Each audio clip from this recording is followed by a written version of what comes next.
Winter 2020 anime season is here, and with that means new anime shows to review. So let's go ahead and talk about Masaaki Yuasa's latest project, Keep Your Hands Off Eizouken. Stay tuned.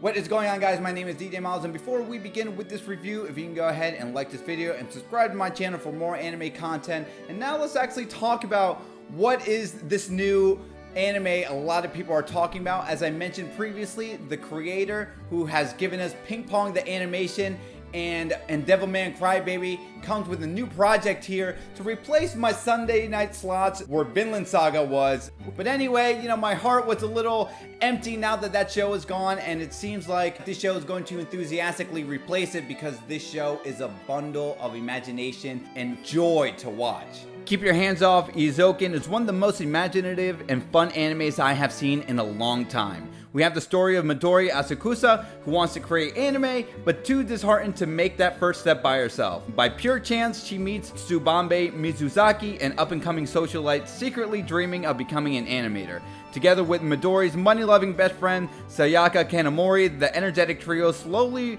work towards making their ultimate world a reality. The premise is simple enough to follow, but when you encounter the execution to this, you can't help but become floored at what you're watching. And before we get any further with the plot and the story, can we just talk about how amazing this OP was? The first time I watched it, I'm like, okay, that was a thing. And then the second time, I'm tapping my feet, I'm snapping my fingers, singing this jingle, and I'm like, wow.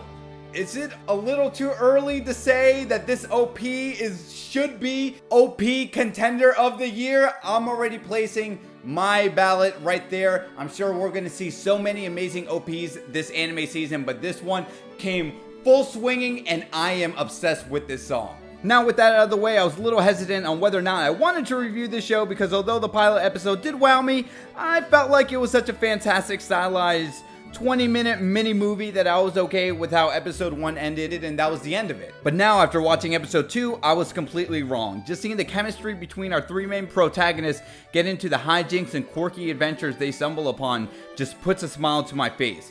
In episode 2, we last left off with the girls wanting to create an anime club so they can get inspired to do the work that they want to accomplish as animators.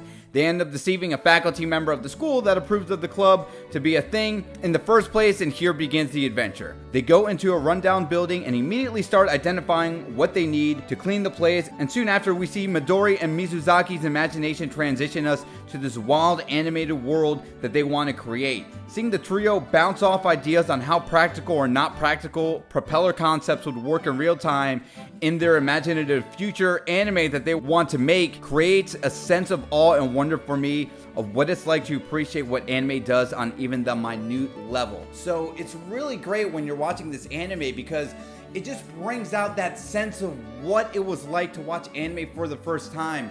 For me, some of my earliest memories were watching Pokemon and Dragon Ball, and those two animes specifically just introduce a big world where it's not just a slice of life 30-minute episode and that was it type of show. You see world building at its finest, and for me, when you're a kid, it just completely floored me away. I like how this show does that for me and brings that spark and love of why I fell in love with this medium in the first place. But getting back into the review, once that propeller scene concludes, we see Midori is injured, and I love how tongue-in-cheek Kanamori is, where all you see how selfishly intent her support is on this entire idea for the big potential for her to pocket a huge investment in return later on. What really makes this anime so wonderful to me is showing us the life and work of an animator and the tools used to create it, which we see in the second half of this episode. Just like in Dr. Stone, how they go about step-by-steps on how certain inventions are created, we see how the early stages and blocks of how animators create their work with the tools shown off here can be such a rewarding and grueling task, even when it's just a few seconds of a clip being portrayed in real time. I feel like it's a bit neglectful to say right off the bat that one of my very first animes introduced in this new decade and even of the year will be a contender for anime of the year 2020 and even a potential nominee for the decade. But seriously, I don't remember the last time I encountered anything like this where this anime just left me with a sense of awe and just really brought out that spark of being a kid falling in love with animation period. Don't worry, I will watch Shirabaku soon enough. But let's wrap up the first impressions of this. The episode concludes with the girls actually setting the pieces together to start building the anime, and they acquired funding for their club and got renovations on the building that they'll have their newly acquired club under because of the video Kanamori recorded of Asakusa falling down. And I couldn't help but laugh at how they got the funding in the end, because Kanamori explains how videos of getting injured can be used for their benefit because shocking TV shows love to eat this kind of thing up and will pay big bucks for it. And voila, it comes to fruition at the end, and was by far my laugh out moment in the episode. One of my other favorite moments in this episode was when Asakusa stabbed the 3 million yen sofa, which equates to a little over $27,000. And Mizuzaki tells them, let's not worry about it. Let's just create an anime. And Asakusa's like, nah, the sanctity of this sofa is a bigger issue right now. But man, what an overall joy to watch. I can't wait to see where the wonderful adventures of this anime continues to take us and see what comes next. Let me know down below what were some of your favorite moments in episode 2, The Eizouken Takes Off, and your first impressions of this show altogether. Don't forget to like this video, subscribe to my channel for more anime content down the road. My name is TJ Milez, and as I always say, to be continued, take care.